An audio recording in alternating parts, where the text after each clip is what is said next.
Mga Duterte lang naman talaga nagpapagulo dito sa bansa natin eh. Kung wala yung mga Duterte na yan, kung lahat yan is napakulong, tahimik yung bansa natin. Walang gulo, walang rally, walang away. Kasi yung mga Duterte, mga ano yan eh, mga sugapa sa posisyon. Gusto nila sila yung maghahari dito sa Pilipinas. Ginagawa nila kasi may mga, siyempre may mga anak yan, Duterte. Gusto nila tuloy-tuloy yung pagsikat, paghari-harian sa bansa natin. Pag yung Duterte mawala yan, at tahimik yung bansa natin. Oo. Lalo na si BP Sara, isa din yan, nagpapagulo, sila Pulong, Duterte. Yan yung mga dapat tanggalin, di ba? Kasi mga sugapa sa posisyon. Tahimik ang bansa ng Pilipinas. Pag itong mga Duterte is tumahimik din. Di ba? Kaya kayong mga Duterte, ito pa, hindi lang itong mga Duterte pamilya, pati itong mga supporters na DDS Troll Army, okay, yung mga bayaran. Okay, ako pa sinasabihan, binabayaran ako. Inamin ko naman sa video, binabayaran ako ni Meta, ni YT.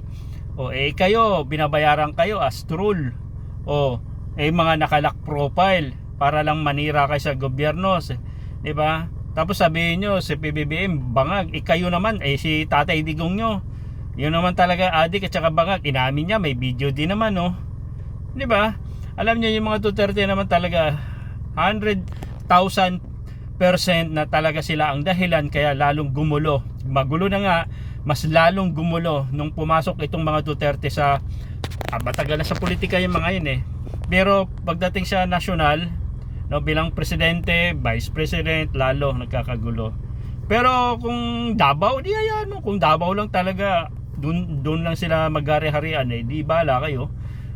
Pero president, vice president, gusto nyo kunin pa, abay, mahirap na. Okay, mahirap na. Delikado yung bansa natin. Mawawalan tayo ng baka mamaya lalo tayo maghirap dito. Napapag-iwanan na yung bansa natin. Pag ito si BP Sara oo po bilang presidente, nako sigurado ito nga pinaangat na nga ni PBBM yung ano natin eh, yung bansa natin eh, nakikilala na unti-unti eh, 'di ba? Tumataas, di ba? Nagbabago na, marami nabigyan ng trabaho, 'di ba? Nabawasan na yung utang nung bago binitawan ni Duterte Digong. Ang laki ng inutang niya. Ngayon binabayaran unti-unti ni PBBM. Pero pag si BP na maging presidente, naku, times 10 ang laki ng utang natin, lubog. 'Di ba? Puro kill na naman mangyayari niyan. Okay. Nako, marami na namang civilian ang mawawala sa mundo, no? Tapos pag ibang nakaupo na, yun, baka madala naman siya sa bagay, wala na namang ICC, hindi na tayo membro kaya ligtas na naman si Sara. Kaya ngayon pa lang wag na natin paupuin niya si Sara Duterte bilang presidente kasi gugulo talaga bansa natin. So sa akin yun lang naging opinion ko. Pag wala na yung mga Duterte na yan, tahimik yung bansa natin, promise. Diba? Pansin nyo naman yung mga DDS kasi supporters nagbulag-bulagan, alam na nila mali, andun pa rin yung ewan ko, katangahan, kabubuhan din kasi yung mga supporters ng mga DDS, yung mga Duterte, no? Pag pumasok ka sa mundo ng mga DDS, naging bubot, tanga ka na rin di ba?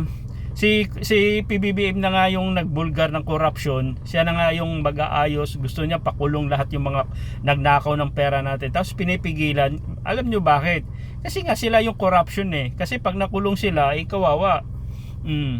Diba? Kasi hindi na sila makapagnakaw yung panahon ni Duterte, Digong, tahimik ang mga buhaya kasi buhaya din kasi namumuno na-spoiled Ngayon, nung si PBBM, tingnan mo mga buhaya, nagkakagulo-gulo na, di ba? So, yun yung mahirap diyan. Delikado ang bansa natin pag si Sara Duterte ang uupo maging presidente. Ngayon pa lang gusto na kunin Hindi pa tapos yung termino ni PBBM, 2 taon na nga lang, gusto pa kunin. Diba? Para kasi pag nakuha kasi niya yan, tuloy-tuloy na yung pagka-presidente niya, another 6 years. Kasi delikado kasi yan sa Sara sa 2028 hindi na kasi yan mananalo Malabo na yan. Sabi ko nga doon sa isa kong vlog pag si BP Sara manalo bilang presidente, hindi na ako uwi dyan sa Pilipinas. Di bali dito sa abroad, wag lang yan maging presidente, wala, gugulo yung bansa natin. Walang mangyayari talaga, promise. no? May magko-comment na naman ng mga DDS dito, bubo ka, ganito ka. Ad hominem sila. Hindi sila sanay na makipagdebate, makipag-argo, yung maglabas ng facts o proof, di ba? Alam nila harap-harap, hindi kasi nanonood sa social media, sa mga mainstream media kasi yung mga DDS. Pinapanood nila yung mga fake news na vlogger nila. Pero manood kayo sa mainstream, yung mga ABS-CBN, GMA, sigurado malinawan kayo, di ba? O katulad na lang nung impeachment ni Sara Duterte, nakita nyo naman siguro sa House, sa Kamara, di ba? May Quadcom, merong, di ba? Nakita nyo naman yung gaano ka laki ng kinurakot ni Sara Duterte. O 125 million in just 11 days, at dito pa sa DepEd, sa laptop. So maraming sangkot si Sara Duterte. Tapos pa-open nyo bilang presidente sa Pilipinas.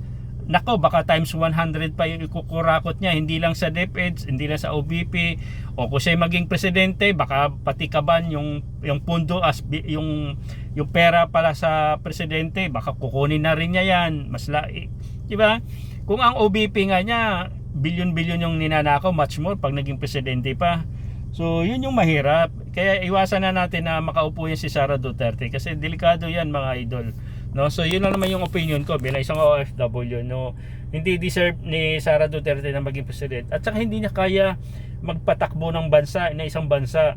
Kasi siya nga, the way siya magsalita, parang di mo alam kung grade 1, grade 2, di ba? Parang hindi siya pang world leader eh. Paano kung makipag-usap ka sa mga world leader, magmi-meeting kayo, anong English yung makausap mo eh? Not like kay PBBM, no, hindi na kailangan ng assistant, hindi na kailangan ng scripted. Ang galing mag-English, matalino. Diba, kailangan kasi maging presidente, dapat matalino, hindi yung bobo. Diba, attorney pero tingnan mo naman kung magsalita daw eh. Alam mo, diba, pang barangay tanod ka lang talaga dyan sa Davao, dapat eh. Hindi pwede maging presidente, hindi nga bagay maging vice president eh. Kaya yung mga kabataan, matalino na ngayon. Kaya sila na yung yung mga Gen Z ngayon, matalino na. Malabo na iboboto yan. Siyempre, yung mga DDS, boboto dyan. Baka mga 1 million na lang yung iboboto niya pag tumakbo presidente.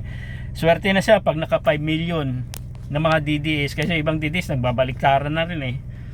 Hindi kaya, yung mga troll, bayaran. Hindi naman boboto yung mga troll eh. Sa social media lang sila malakas kasi nga, bayaran. Maraming troll farm ang ginagamit nila. Pero kung tao talaga, pinag-uusapan, PBBM supporters, yan mga legit, mga tao talaga.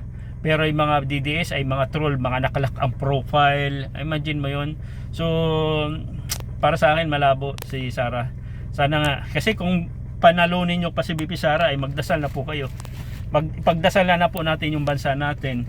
Pagdasal na natin kung makakaahon. Kasi 6 years yan eh. 6 years pa yan. 6 years pa tayo Diyos ko, 6 years pa tayo magdo sa ating pamumuhay. Yung mahirap, lalong mas mahirap. O yung mga DDS, tutulungan ba kayo ni Sara Duterte? Kilala ba kayo? Huyo kayo. Ngayon pa lang, magbago na kayo. Dapat pag-isipan nyo na kung kailangan nyo ba iboto si Duterte. O ngayon pa lang, pwede na kayo bumaliktad. Di ba? Suportahan natin kung sino yung kalaban ni Duterte. I'm sure, hindi naman si PBBM, hindi na pwede yan. O yung kakalabanin ni Sara, yun na lang yung boto natin. Pero siguraduhin lang natin hindi sangkot sa corruption din yung kalaban niya. Piliin natin yung alam natin ma-unlad yung bansa natin. So yun lang aking reaction dito about kay Sara Duterte. So wag natin iboto, wag natin hayaan na maging presidente si Sara Duterte. Sa lahat ng mga PBBM vlogger, maraming salamat sa suporta.